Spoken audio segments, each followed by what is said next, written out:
Chard briefed the media a short time ago, gathering more. I'm told he'll have another briefing very soon. But what we're looking at right now is a 1 mile perimeter. Again, this is very fluid. So law enforcement, including state, local, and federal agents, the FBI is there, Border Patrol there, everyone. This is an all hands on deck situation, as you can see, as they continue working this in West Bloomfield, Michigan. But we're hearing that a pickup truck rammed. This is, again, fluid situation. We are not hearing any injuries.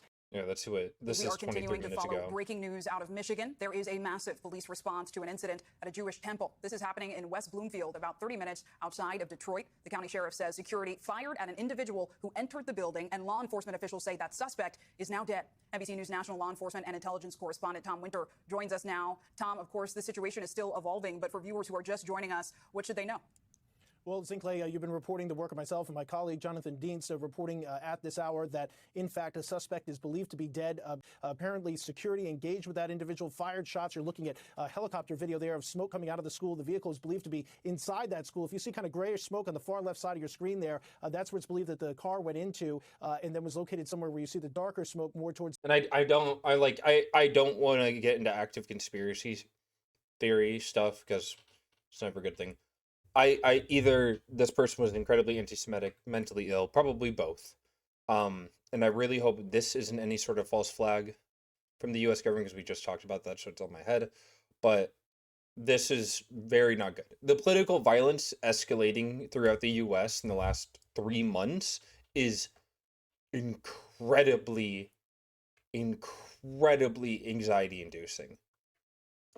It's the middle. I referenced school. Apparently there's a preschool or some sort of a younger kid's school that's there. You're looking at the playground in the foreground of that image, and again here as well, and that apparently security fired. We don't have any confirmed reports of any other injuries, thankfully, so we're still waiting to get our hands on that. And we also have been told that apparently law enforcement is searching to see. Is there a fire inside the building? Whether or not there's any sort of explosives or incendiary devices inside the vehicle that is inside of that school. So we're still waiting to hear what the results of that work is, but we do know, at least preliminarily here, a suspect is believed to be deceased, again engaged by security there with gunfire. As far as whether or not the suspect fired around or fired anything, we still don't know any details about that, but we're obviously closely tracking this incident, and it's something that the authorities there have responded to. The good news is, as we saw from our local coverage, it appears that the amount of vehicles arriving at the scene and that the pace of law enforcement has slowed down, and that's usually a good sign. That's a good sign. As that the is a pace good is slowing, sign. we know the FBI is on the scene, yes, according to FBI Director Kash Patel. Tom, we also heard from the sheriff saying a vehicle was involved, that it's a big facility with lots of land around it. We saw smoke billowing from that synagogue. Can you talk about how the community around the area is responding and being asked to stay on alert here? Yeah, I mean, obviously they're going to ask the local schools to remain sheltered in place, but according to statements from those schools, they continue to conduct their regular classroom day. They're just locking down the schools, making sure nobody's going to be in or out of there. We saw, just as you were speaking there, Zinkley, the Michigan State Police bomb squad responding, so that speaks to that search that's going on there. I know everybody's going to want to know the motive. We're all acutely aware of what's going on in the Middle East with the United States, Israel, and Iran. We know about threats here at home. We know that the police departments across this country have, since this incident occurred, reiterated that they're paying close attention to it. That's including the NYPD. That's also including the Philadelphia Police Department, all saying, look, we've got patrols at all these sensitive religious sites. We thank you for watching. Yeah. No kids or staff were injured. Said one security officer was hit by the vehicle but did not suffer life-threatening injuries. So yeah, this started at 1:54 p.m.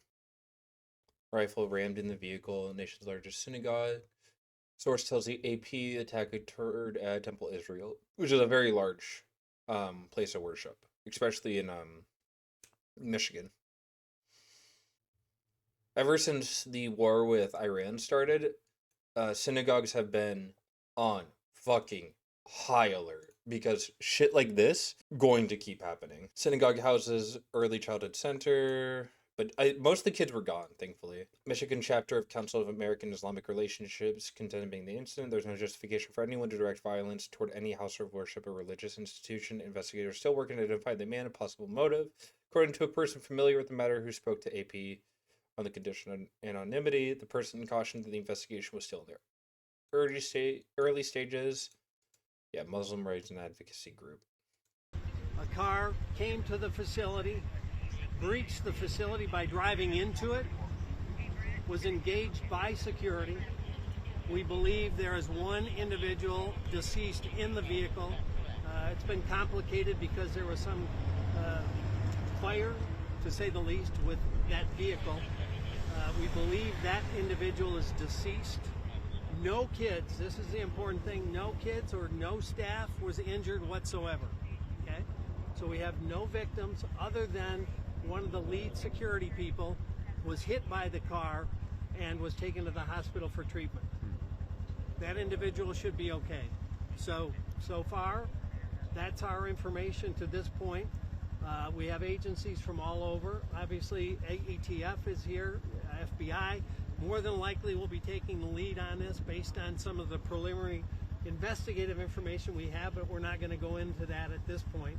But we want to assure the community it doesn't appear to be anything active. We're still clearing the area. We're going to clear vehicles for any explosive devices, the building, etc. Unification of the families and the kids are in progress. We've accounted for everybody That's that we good. believe was in That's the very building good. at the time. It's a very good What do we sign. know about this fire? Something ignited in the vehicle. That's a work in progress. We're, through an abundance of caution, clearing the vehicle for IEDs or any explosives. We've got a significant number of bomb dogs on site, bomb techs on site, and all of that's going to be done to check the boxes. It's very scary. This shit is no updates since then, but I'm glad nobody was hurt. I'm very, very, very thankful for that. It's connected. It's very, very obviously connected to everything that's happening in the Middle East right now, I think. But I don't want to get too conspiracy brained. Shit like this is just gonna keep fucking happening, though.